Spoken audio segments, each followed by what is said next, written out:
Hello viewers, welcome to my channel. I'm Pramod. I'd like to welcome all of you to another new video.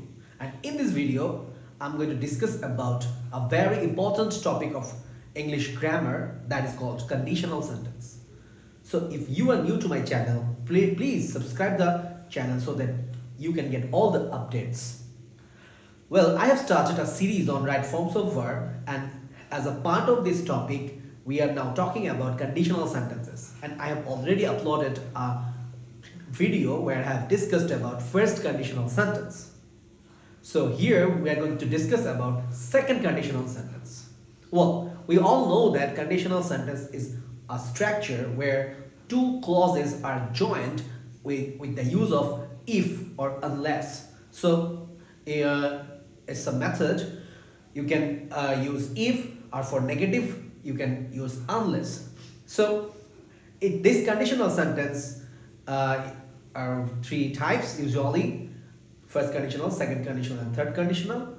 So each of the conditional sentences has its specific uses and specific meaning also.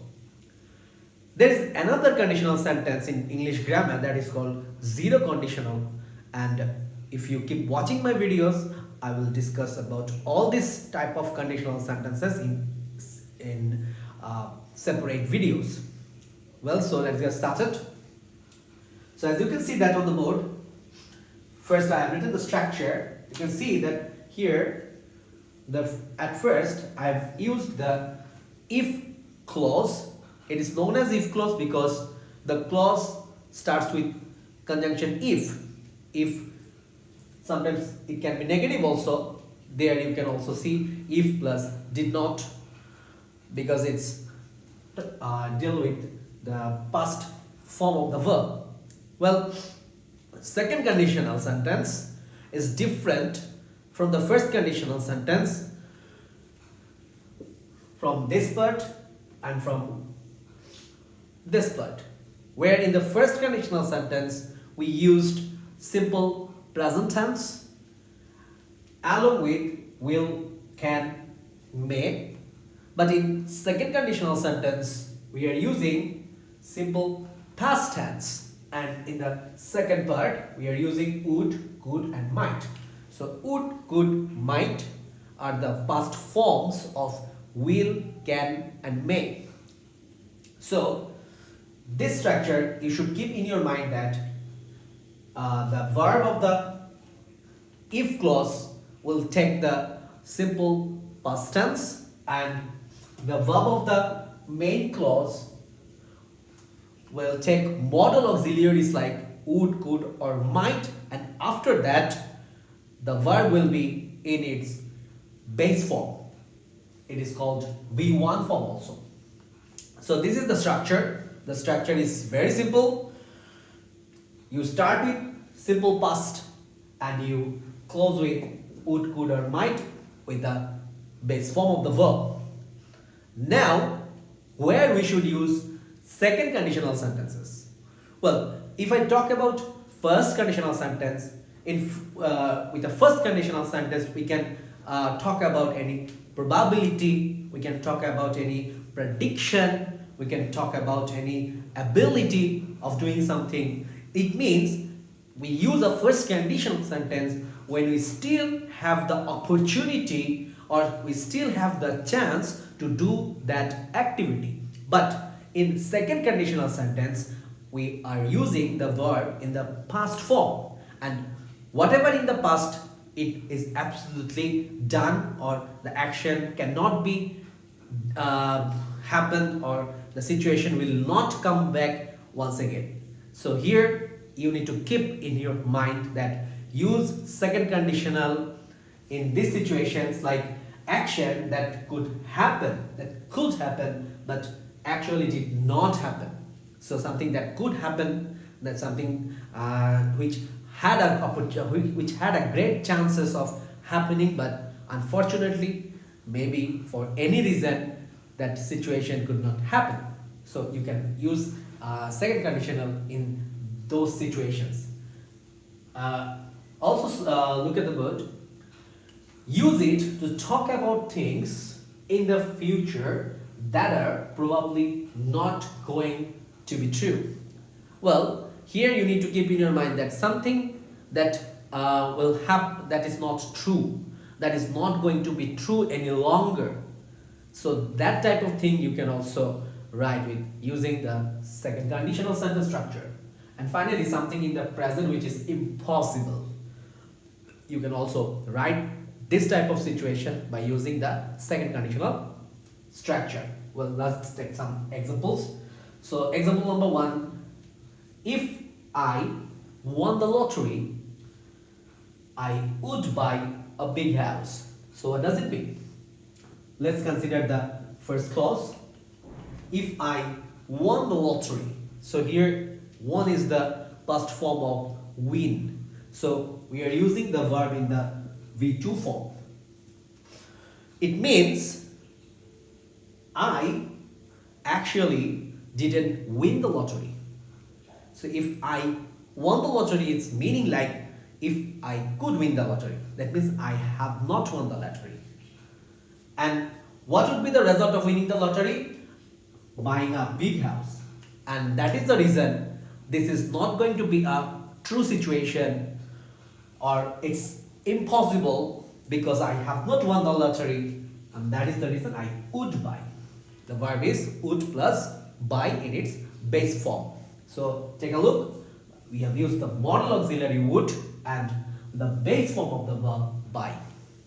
So next example, she would travel all over the world if she were rich. Well, you can see the difference between these two examples. Here I have started with if clause, but here if clause is in the second section of the sentence. Yes, you can also write it. If you can just replace the second clause with the first clause, or you can start with your principal clause and later you can write the if clause. So that's up to you. She would travel all over the world if she were rich. So here, she were rich is indicating an unreal past. That means something that is not real, something that is not true.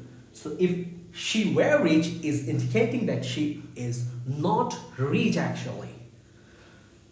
And if she were rich, she would travel. So here the verb is would plus travel in its base form.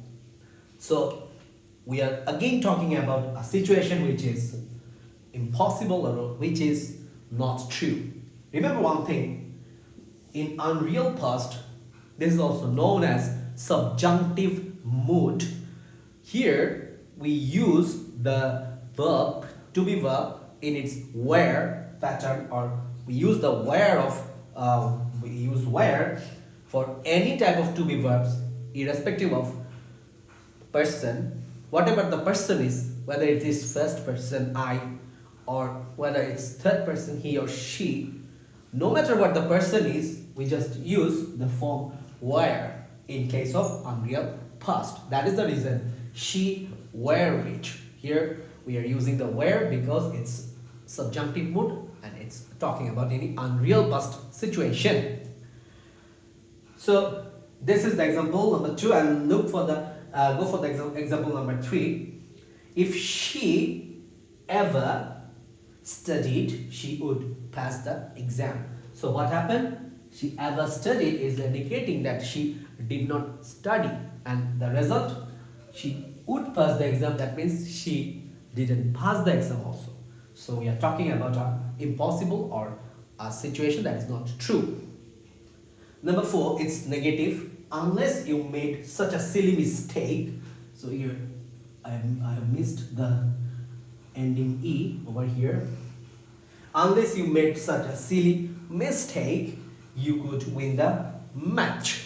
So we are talking about a negative situation, negative past situation. So here, if you could not make such a silly mistake, or if you did not make that silly mistake, it was there was a good chance of winning the match, but unfortunately you made a silly mistake and as a result you didn't win the match. So That is the thing here. The first verb, it's in V2 or past form, and the second one could with modal auxiliary could and the verb in its base form will. And the final example is, if he did not waste his time, he would make a good result in SSC examination. So again, did not, it is the negative pattern. In number 4 we have used unless, but in number 5 we are using did not. Remember one thing, if you use unless, do not use if. But if you are using if plus not, you cannot use unless. So don't mix them together. So here, if he did not waste, so this is in the simple past tense, did not plus verb, and would plus make, so this modal auxiliary and the base form. So this is the pattern that you need to know where you are going to answer any right forms of type of questions. And also those who are the students of SSC and HSC, you have a topic that is called completing sentence, and in this topic one part will be given and the other part you need to create or you need to make it.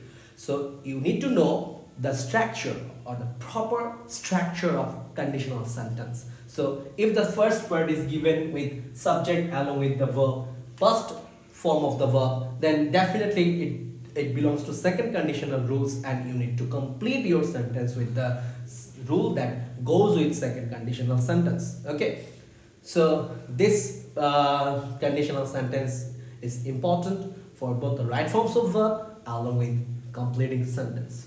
So I hope you have enjoyed the video. So keep watching the videos and subscribe the channel so that you can get all the updates. So see you in the next video. Till then, take care.